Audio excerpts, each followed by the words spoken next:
ಹಾಗೆ ಚಿಕ್ಕಮಗಳೂರಿನಲ್ಲಿ ಕೋಡಿ ಬಿದ್ದ ಕೆರೆ ಕಟ್ಟೆಗಳು, ಕಡೂರು ಹೇಮಗಿರಿ ಕೆರೆಸಂತೆ ಭಾಗದಲ್ಲಿ ಮಳೆಯ ಆರ್ಭಟ ಜೋರಾಗಿದೆ. ಕೋಡಿ ಬಿದ್ದಂತ ಯರ್ದಕೆರೆ ದೊಡ್ಡಮ್ಮ ದೇವಿ ಕೆರೆ ಬಹಳ ತಿಂಗಳುಗಳಿಂದ ನೀರಿಲ್ಲದೆ ಸಮಸ್ಯೆ ಇತ್ತು ಬೇರೆ ಬೇರೆ ಭಾಗದಲ್ಲಿ. ಆದರೆ ಈಗ ಕೆರೆ ಕೋಡಿ ಬಿದ್ದು ಗ್ರಾಮಕ್ಕೆ ನೀರು ಆವರಿಸಿದೆ. ಸೊ ಈಗ ನೋಡ್ತಾ ಇದ್ರೆ ಇದೇ ಕೆರೆ ಕೋಡಿ ಬಿದ್ದಿರುವಂತಹ ದೃಶ್ಯಗಳನ್ನ. ಚಿಕ್ಕಮಗಳೂರಿನಲ್ಲಿ ಕೋಡಿ ಬಿದ್ದಂತ ಕೆರೆ ಕಟ್ಟೆಗಳು, ನಾವೀಗ ಪ್ರತ್ಯೇಕ ದೃಶ್ಯಗಳನ್ನು ನೋಡ್ತಾ ಇದ್ವಿ. ಕಡೂರಿನ ಹೇಮಗಿರಿ ಕೆರೆಸಂತೆ ಭಾಗದಲ್ಲಿ ಮಳೆಯ ಆರ್ಭಟ ಹೇಗಿದೆ ಅಂತ.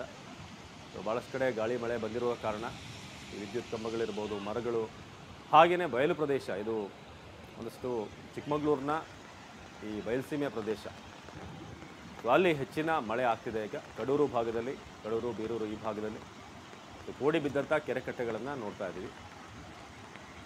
ಗ್ರಾಮಕ್ಕೆ ನೀರು ನುಗ್ಗಿರುವಂಥ ಕಾರಣ ಮನೆಯ ಈ ಬಡಾವಣೆಗಳೇನಿದೆ ಆ ಎಲ್ಲ ಕಡೆ ಕೂಡ ರಸ್ತೆಗಳಲ್ಲಿ ಈಗ ನೀರು ತುಂಬಿಕೊಂಡಿದೆ.